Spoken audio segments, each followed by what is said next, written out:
You mentioned Jacinta Price. We'll talk about the politics of some of this, because Albanese's government, of course, was pretty roundly repudiated at the referendum. The Liberals are now thinking about how they can use that for their own benefit. Now, James Campbell reported in the News Corp Sunday papers today that the Liberals are seeing 61 Labor-held seats that voted no, and thinking about whether they can take from that there are a lot of voters out there who share the Liberals' social concerns, but perhaps not economics. Is it possible to read into this referendum result that there are a bunch of people out there, Evelyn, who perhaps are being a bit alienated, particularly in working class suburbs, by the Labor Party, who could be swayed to vote Liberal? Look, I think it's a really big opportunity for a new era of politics to come out from this, because clearly Albanese is out of touch with the Australian people, because there is no way he would have spent nearly $500 million on a referendum that he thought he was going to lose. So he obviously doesn't know the Australian people. So this is an opportunity for politicians to say, well, hey, I know the Australian people. I can actually represent the Australian people, and here we go. Because unfortunately, the Liberal Party for a number of years has spent their entire time in power or even campaigning trying to please a group of people who are never likely going to vote for them, all whilst alienating their actual voter base. There's a number of ways to look at this. I mean, I think one of the interesting things is that the Teal seats overwhelmingly voted yes. Yep. So the Liberal Party's got to sit back and go, they're gone.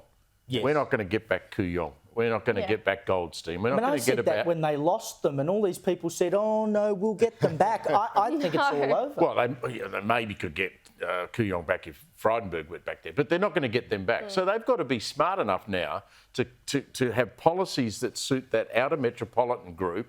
And what's that about? It's about cost of living, and it's about looking after the migrant workforce who want another strong voice in Canberra. I mean, you're right, Evelyn. I don't think Anthony Albanese ever has had, Joe's a mate of his, so he may have a different opinion. I don't think he's got a great grasp of Middle Australia. No. I mean, he has a seat in Marrickville. I think he's got good...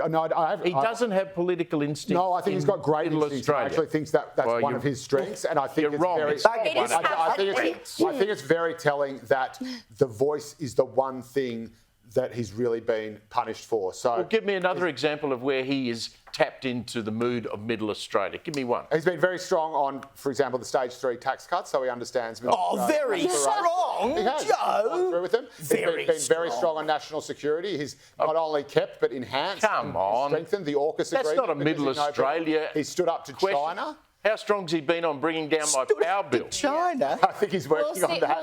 He's not working that hard. I think that might be beyond anyone's capabilities at the moment. But again, the fact that he said, now that the voice is gone, OK, we're dropping everything except cost of living, pretty much. He's basically said it's going to be cost of living, cost of living. That is the message privately as well, I can guarantee you.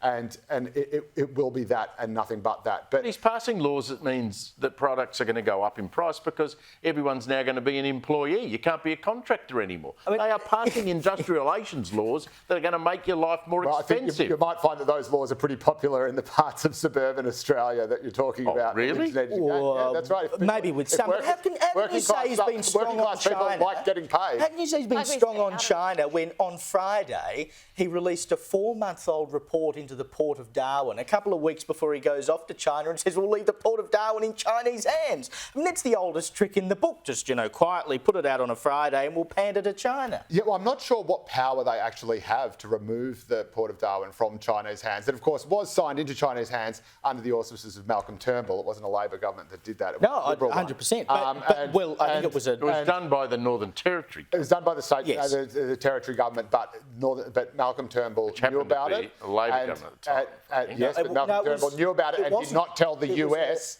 Coalition government at the time, actually. But the Labor government up there now, since then, has said we Point being, the US didn't know about it, and they were very, very cross, to put it mildly, and they told Malcolm Turnbull so. And even then, there wasn't a mechanism to sell it or to take it back or whatever. Tear it up. So tear it up. There's a 99-year lease, I think, in place, and unless the Chinese do something bad, I don't think there's a bad. They just banned our wine for the last 5 years.